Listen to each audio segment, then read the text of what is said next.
Welcome back to Miss Piggle-Wiggle. Today we're starting on page 17 at the beginning of this first full paragraph. As you can see, I have my little bookmarker here, and we're going to try to get through this. Now, I'm sorry it's taken so long. I will let you know that last time I recorded, I started having a coughing fit. So I'm going to try to do this without any coughing fits today. The next day after school, Mary Lou went to see Miss Piggle-Wiggle. She took her best friend, Katie Wheeling, with her, and Miss Piggle-Wiggle was very glad to see them and showed them through her upside-down house and served tea and cookies. Katie said, her mouth full of cookie, "My worst trouble is bed-making. I cannot get them smooth.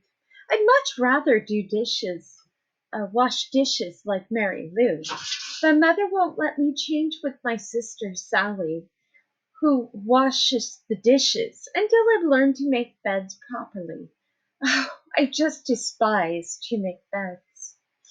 Miss Piggle-Wiggle poured herself another cup of tea, gave the saucer of cream to Lightfoot and 4 cookies to Wag, and said, "If you think you're having a hard time making beds, Kitty, imagine how hard it is for me.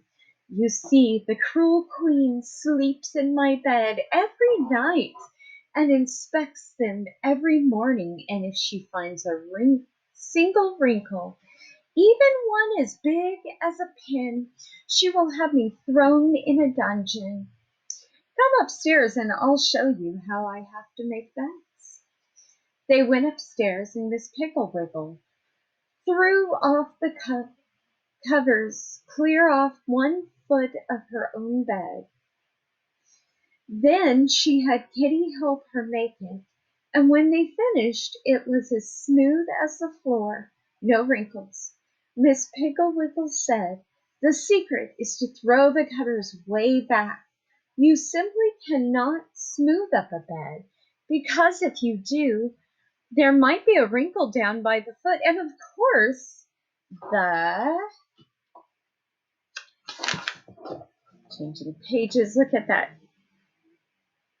That's to give us a taste of what's to come. What do you think who that is? What do you think that's about? Let's see. Cruel queen will find it, and then down to the dungeon. Miss Piggle-Wiggle took the bed all apart again and said, "Now, Kitty, you and Mary Lou make the bed while I tell the cruel queen you are ready for inspection." She went into the closet and shut the door. When she came out, just as Kitty and Mary Lou finished the bed, she was no longer Miss Piggle-Wiggle, but the wicked, haughty, cruel queen. On her head she wore a glittering jeweled crown. Her hair hung down her back in deep waves around her shoulders. She had a purple fur-trimmed robe, and on her face she wore a smile so cruel it made Kitty's teeth chatter. She stalked over to the bed and lay down. With her golden slippers she felt the bottom of the bed. With her ringed fingers she felt the top and the sides. She stood up with her sepulchre. She pulled back the spread to see if the pillows were wrinkled. Everything was perfect.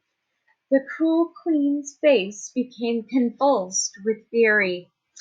She yelled, "Not a wrinkle! Not a single lump! I am furious, but never fear, my little slaves. My day will come, and into the dungeon you will go. Come, my servants, we will go." Miss Piggle-Wiggle stalked into the closet. That was the beginning of Miss Piggle-Wiggle's friendship with the children. The next day, Mary Lou and Kitty and Kitty's little brother Bobby and Bobby's friend Dickie went to Miss Piggle-Wiggle's for tea. And the next day, They came, and each brought someone else, and pretty soon, there we go. Now we know. Did you guess correctly in your prediction of what this was about?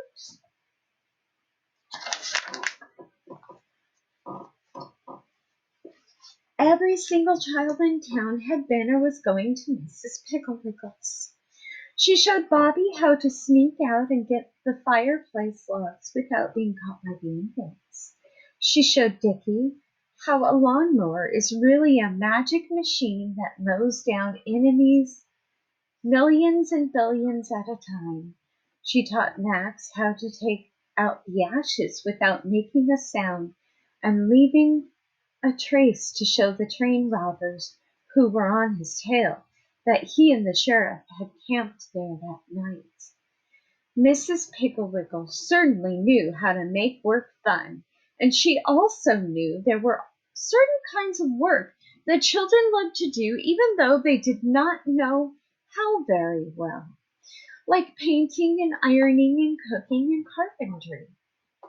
One day at Mrs. Piggle-Wiggle's, there were two little girls baking cookies, one little boy baking a pie, getting flour all over the floor and eating most of the dough, a little girl ironing in a very wrinkly fashion all of Mrs. Piggle-Wiggle's clean clothes, four boys with paint on their faces and feathers in their hair, chopping kindling, two boys painting a doghouse, three little girls darning old pirate socks in Mr. Piggle-Wiggle's, and pirates everywhere, digging in the backyard, shooting and yelling, running through the house, and grabbing hunks of raw cookie dough.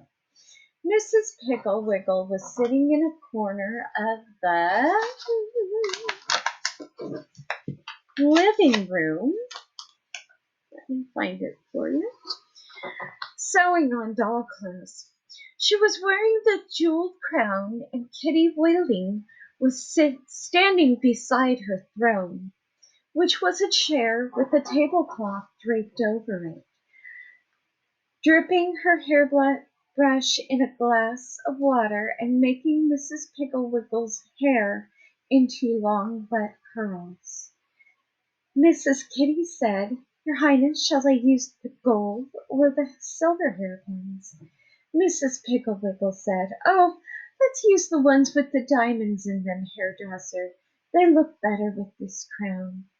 Just then the telephone rang, and it was some mother wanting to know what to do with her little girl who wouldn't take a bath. And that is how Mrs. Piggle-Wiggle got started with her wonderful cures. She told Herbert's mother about the won't pick up toys cure, Patsy's mother about the radish cure, Alan's mother about the slow eater tiny bite taker cure, Anne and Joan's mother about the fighter squirrels cure, Dick's mother about the selfish boy cure, Mary's mother about the answer back her cure, and Bobby and Larry and Susan's mother about the never want to go to bed cure. So that is the end of chapter 1, page 22. We will begin again on chapter 2, the won't pick up toys cure. Look at that picture. I know it's black and white, but I love to use my imagination and think about what it might look like if it had color. Listen to the title of the next chapter, the won't pick up toys cure. What do you think that cure might entail? We will simply have to see. I hope you enjoyed this short ending to the chapter, and I hope you will join me again for the next chapter of Mrs. Piggle-Wiggle. Have a lovely day and enjoy your weekend.